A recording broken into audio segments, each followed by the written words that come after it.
Este es un dato que estarías más feliz sin saber, pero actualmente México es el segundo país con mayor cantidad de abusos carnales a menores en Latinoamérica, solo por debajo de Brasil. Aunado a ello, solamente 100 de cada 1000 casos se denuncian y únicamente 10 llegan a juicio, alcanzando la condena solo uno. ¿Qué significa esto? Que si eres un pequeño o pequeña que sufre un ataque de esta índole, tu posibilidad al proceder legalmente y que tu agresor sea encarcelado es de menos del 1%. Irónicamente, estos números eran peores en años previos, en los que rompimos pútridas metas de la peor forma, siendo el país no latinoamericano, sino ya de plano mundial, con el primer puesto en abuso dirigido a infantes, con 5.4 millones de casos anuales. Además, de acuerdo con la Organización para la Cooperación y el Desarrollo Económico, México es el primer país del mundo en abuso sexual de niños, niñas y adolescentes. De esas violaciones, el 90% perpetrado contra niñas se produce al interior de los hogares y en el entorno familiar. Según cada año en el país se registran 5.4 millones de casos, principalmente en los estados de Tlaxcala, Querétaro y Chihuahua. Asimismo, señala que Tlaxcala está ubicado como la entidad con mayor incidencia de pederastia y trata infantil. En el país, 23,000 adolescentes de entre 12 y 17 años sufrieron algún tipo de agresión sexual, incluyendo el acoso, tocamientos y actos sexuales no consentidos. Y según datos del 2021 del Sistema Nacional de Protección Integral de Niñas, Niños y Adolescentes. Además, una de cada 4 niños, niñas y adolescentes de 10 a 17 años afirman estar expuestos a abuso sexual en su entorno, de acuerdo con la Consulta Infantil y Juvenil 2021 del INE. Los expertos expusieron que casi la mitad de los abusos sexuales contra menores son cometidos por un familiar. Por el trauma y el dolor que produce el abuso sexual y la falta de respaldo, algunas víctimas tardan hasta 50 años en hablar sobre lo ocurrido. Entre las principales razones para no hablar del abuso están temer que su familia no les crea o proteja al agresor o tiene apego emocional con el victimario. 20% no lo hace porque solo quiere apoyo psicológico y 7% tiene miedo al abusador, entre otras causas. Ahora que ya dimos algo de contexto y te suscribiste, empecemos con los casos más turbios con los que me he topado mientras indagaba sobre el tema. Comencemos con Gabriela, una madre soltera con una hija pequeña que criaría con su padrastro. Gabriela y su novio tenían un juego carnal con otras parejas donde no solo mantenían relaciones entre ellos, sino que además grababan videos subidos de tono que se mandaban con regularidad.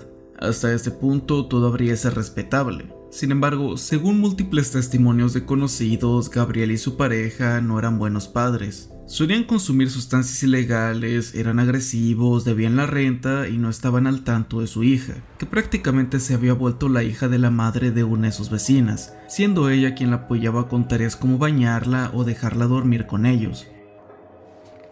La pareja participaba en un reto de una comunidad swinger a la que se presume que pertenecen. El primer error fue involucrar a la niña de 8 años en ese reto. El segundo fue difundirlo en vivo por internet.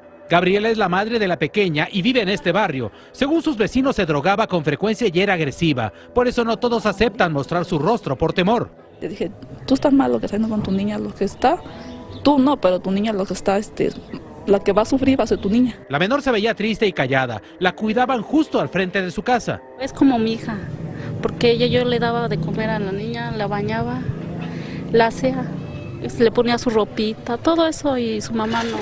Sí le extraño, porque cuando se quedaba aquí a dormir, siempre cuando le pedía el teléfono a mi papá y jugábamos. Esta es la casa donde la niña vivía el infierno. De hecho, ahí está su casa, si gusta, ¿podemos pasar? Es una pequeña habitación que se encuentra en condiciones insalubres y extremo desorden, con botellas de licor en el piso. A pesar de ello, el dueño nunca sospechó nada. Ya sabe usted qué caras vemos, por eso no sabemos. Entonces, la esposa sí, esa 2 veces la vi drogadita, pero me guardo mucho respeto. Pese a todo lo anterior, nadie sospecharía lo que se gestaba en la casa, que se revelaría cuando Gabriela, en un acto de estupidez, se equivocara al intentar grabar un video para sus amantes y comenzara un directo de Facebook. En este, espectadores presenciaron un macabro acto en el que una pequeña de tan solo 8 años jugaba con la parte íntima de un hombre acostado en una cama. Si consideras lo anterior dicho como una situación repugnante, imagina el dolor del padre biológico de esta niña, quien se metió a la transmisión de su exmujer y vio lo que estaba pasando. Aquí es que la denuncia que sí que procedió se hizo, aunque ya antes había múltiples denuncias viejas que los vecinos venían haciendo acerca de que Gabriel y su novio eran adictos problemáticos, terminando con un intento de detención en el que solo Gabriela fue atrapada, pues su novio logró darse la fuga. Ya atrapada, intentó excusarse con que su hija solamente le estaba pegando a su novio porque estaba molesta, debido a que este había bebido mucho alcohol. También intentó hacerse la víctima diciendo que en el penal donde se encontraba estaba siendo agredida por tanto el personal como por las internas a causa de lo que le hizo a su hija, la cual afortunadamente fue puesta bajo tratamiento psicológico y en custodia del DIF, posiblemente encontrándose con su padre biológico en la actualidad. Con el anterior punto podemos relacionar que pese a que ambos géneros de pequeños son posibles víctimas, en la mayoría de casos son las pequeñas las víctimas más usuales para estos depredadores, que desafortunadamente en entre el 40 y 60% de los casos son familiares, lo cual además del caso anterior se ve relacionado al siguiente, que es el espeluznante relato de José Luis Ramos. En Veracruz, este hombre de 35 años habría aprovecharse de la inocencia de su propia hija de 8 años, no una, sino en reiteradas ocasiones. ¿Cuál fue su explicación? Pues que estaba borracho. Lo más indignante de todo esto es que incluso en eso miente, porque el tipo no solo trazaba una estrategia esperando a que su esposa se fuera a trabajar de noche a una maquiladora y sus demás hijos se durmieran para poder hacer sus asquerosidades, sino que además le decía a la pobre pequeña que si decía algo la iba a lastimar. Fueron constantes meses de insufrible dolor y estrés para la pequeña, cuya madre notaría que se portaba extraña y terminaría por denunciar a su marido, dándonos una de las confesiones más horribles de México. De la Fiscalía General del Estado, por medio de una orden de aprehensión, luego de que su esposa interpuso una denuncia al descubrir los abusos. Se trata de un hombre originario de Veracruz, fue arrestado en la colonia Riberas del Bravo durante la tarde de este viernes. Al ser presentado ante los medios de comunicación, reconoció su culpabilidad. Mi hija. ¿Qué hiciste? Mi hija. ¿Por qué le hiciste? Estaba yo pedo. ¿2 veces? 2 veces. Y así de siempre, mija. ¿Cuántos años tiene tu hija? Va para los 9. ¿Y por qué? No sé. ¿Te arrepientes? Sí, pues ya la hice. Ya la hice.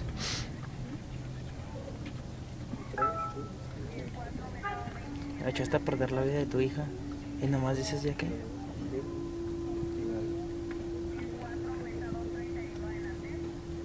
Que no sientes nada por ella.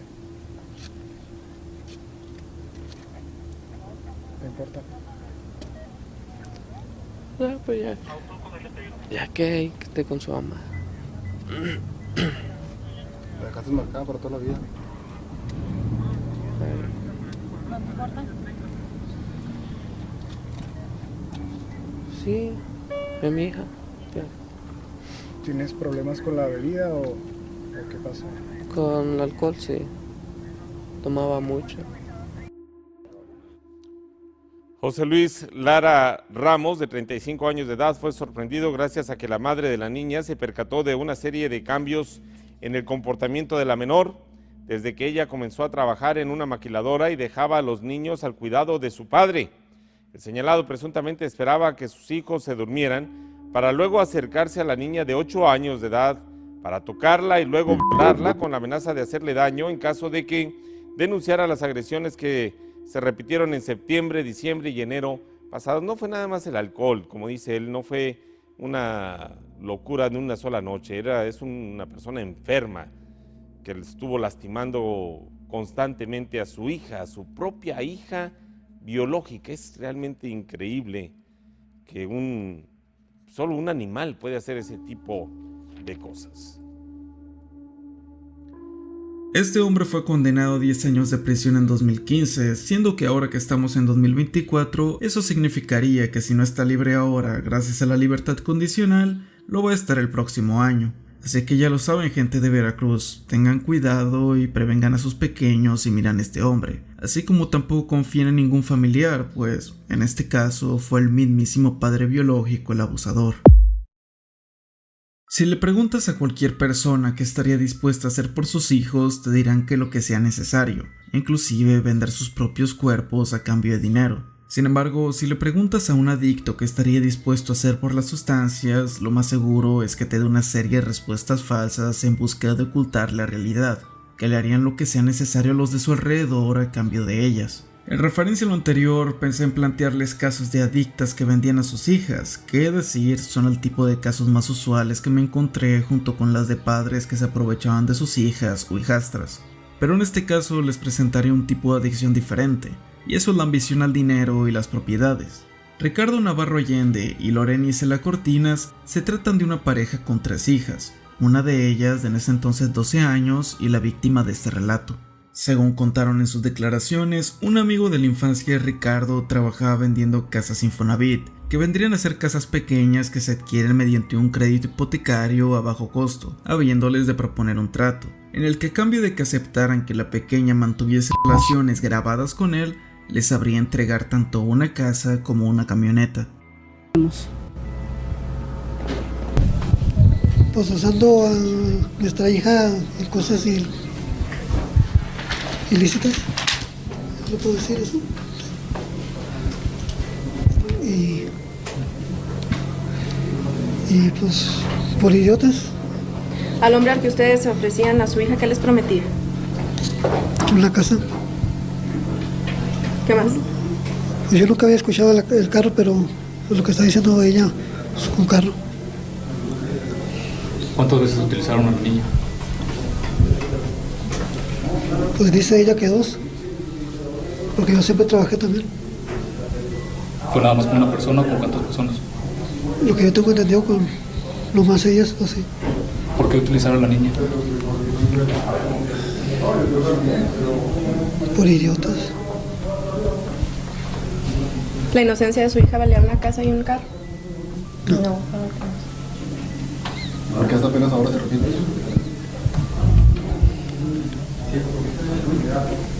Porque pues, está haciendo justicia a Dios. ¿Cuánto tiempo duraron haciendo esto? Apenas empezamos el año pasado. ¿Cuántos hijos tienen? Tengo a 3 niñas. ¿Nada más a ellas hicieron esto? Sí. ¿Cómo contactaron a esta persona?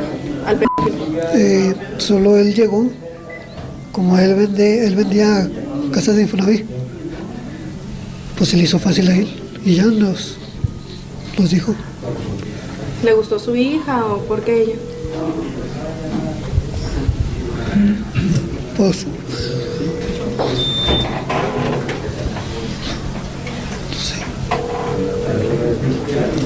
no hay que contestarle, no sé. Un dato que es especialmente horrendo de la situación es que la persona que grababa los videos era ni más ni menos que su propia madre, quien se justificó en su declaración con que la pequeña de 12 años estaba de acuerdo con ello, admitiendo sin querer haber participado en una red de distribución de esta clase de contenido, pues menciona que su hija no fue la única chica la que grabó este individuo para venderlo en Guadalajara. ¿Ustedes llevaban al niño? Ellos llevaban a la niña. A 2 o 3. ¿Y tú lo esperabas a ver? No, yo entraba con ellos. Hubo una vez, 2 veces que yo grabé. ¿Le entregaba los videos a esta persona? Él se quedaba con ellos, yo no se los entregaba porque él tenía las cámaras, yo no. Él se quedó con las memorias, con las cámaras. ¿Y usted qué sentía al momento de ver que su hija estaba haciendo eso y usted video grabando? Sí me sentía mal, pero eran muchos problemas los que tenía yo con mi mamá y mi papá. Y ya me quería salir de ahí, de esa casa. Inclusive la niña también decía que ella también se quería salir de ahí.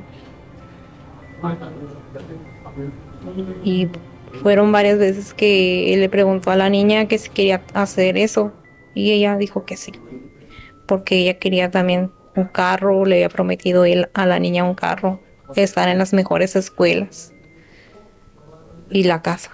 ¿Qué edad tenía la persona? Tiene 42, 43 años, es un año más grande que ¿Cómo se llama? Jorge Eloy Rentería. ¿Utilizaban a otras niñas? Él utilizó a varias niñas, yo no las conocí por medio de él, que él utilizó a varias niñas haciéndoles esto. ¿Las llevaban al mismo lugar? ¿Las citaban a todas ahí? No, que yo sepa no. La denuncia se haría tras que la abuela y la tía de la pequeña notaran que sus padres la estaban exiliando de todo su entorno social, comenzando a no llevarla con ella y posteriormente no sacándola para nada de la casa. Finalmente, la tía habló con la pequeña que le reveló toda la verdad, por lo que impactada procedió a encerrarse con ella en su casa, a lo que su padre, enojado porque debían llevarla con su agresor otra vez, fue a tocarle y gritarle que saliera. Estresada, la tía contactó a la abuela de la pequeña para contarle todo, que sin miedo contactó a una abogada y procedió en contra de la pareja para proteger a su nieta, aun cuando esto significaba ir en contra de su propia hija. Porque no nomás a nosotros. Estoy segura que cuando se iba de repente desaparecía 4, 6 meses, 7, era porque ya había hecho algo feo también. Ese señor tiene un alma muy negra y hace mucho daño andar suelto. Y más que nada, pues ya fregó la vida de mi hija y de mis nietas. Quiero justicia, que lo agarren donde esté, que donde se meta, que lo agarren, lo encierren, lo castiguen, porque no es justo, no es justo. ¿Cómo ve usted ya a sus nietas? ¿Qué es lo que le dijeron? Me imagino que ahorita ya se ven diferentes. Ahorita también. mis hijas están sufriendo mucho, así las ve tranquilas y de repente sueltan llorando. Yo quiero a mi mamá, la niña de 5 años y la de 9. No, yo quiero a mi mamá, yo voy por ellas, está enojada. Primero me dijo, tú tienes la culpa, abuelita. ¿Para qué dijiste? ¿Para qué hablaste? ¿Para qué dices que mi mamá le hizo algo malo? No, le digo, mija, no soy yo. Tú ahorita no entiendes porque está chiquita. Armando el Ro... La valentía de esta señora es tan grande como el asco que merece Jorge Eloy Rentería Solís, el supuesto nombre del señor que hizo un trato con los padres de la joven. Si conocen a alguien con ese nombre, por favor pónganse en contacto con las autoridades, pues hasta el día de hoy solo los padres han sido arrestados. Pero quien verdaderamente puede decirnos más sobre la red de venta de esta clase de contenidos es ese señor. El caso de Mamá Rosa me recuerda mucho al de Mamá Rosy, una mujer que básicamente tiene una casa de acogida para niños de las calles que en su mayoría habían sido víctimas de toda clase de abusos. La diferencia entre ambas es que Mamá Rosy sí que es un amor de persona que combate contra el siniestro Acapulco Kids, mientras que Mamá Rosa es una vieja desalmada que explotaba a pequeños de las peores maneras.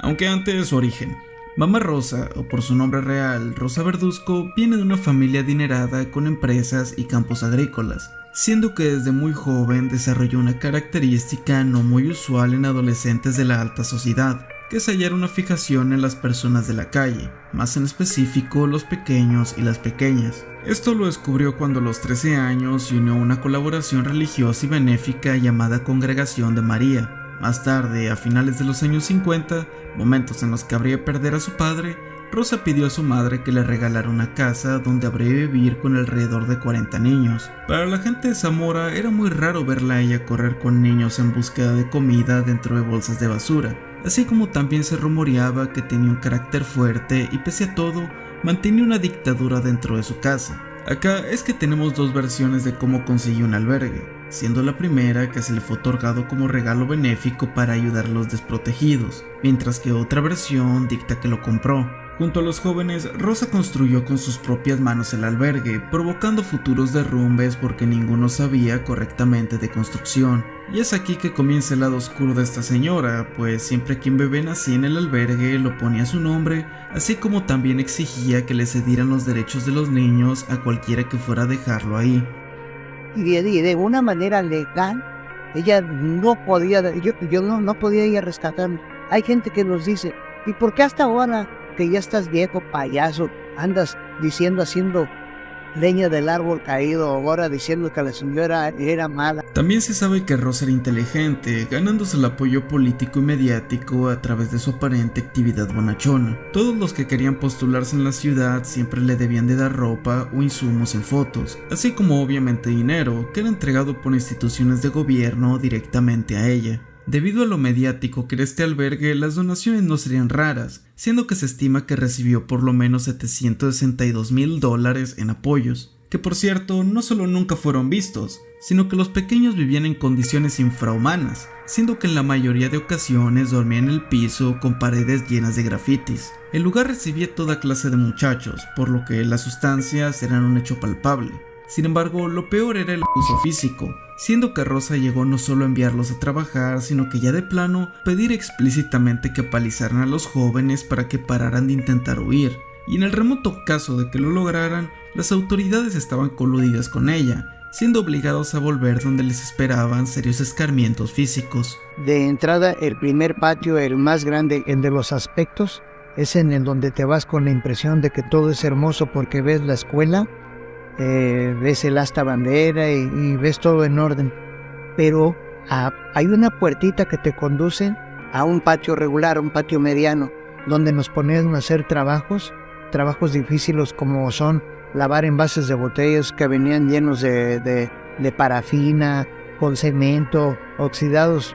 Nos tocaban de a 5 cajas a los niños, poníamos a hacer ese trabajo, y también nos ponían a quitar lo verdecito de las fresas, porque también nos llevaban fresas para separarlas en botes para una empresa congeladora. Esos negocios a la señora le redituaban dinero. Ella ganaba algo ahí en ese trabajo. Ese tipo de trabajos que realizábamos en el patio eran supervisados por niños de mayor edad, ya más grandecitos, que eran como capataces para nosotros. Se llama Hugo y llegó a la gran familia junto con su hermano mayor cuando solo tenía 11 de edad, referido por el DIF de otro albergue de Jalisco, al que habían sido ingresados por voluntad de su madre, quien trabajaba 2 turnos y no tenía quien los cuidara. En una década sufrió abusos como otros, castigos sin alimentos, carencias, golpes, pero sobre todo encierro. Recuerda que al principio quiso ver la calle y le valió muy caro el intento.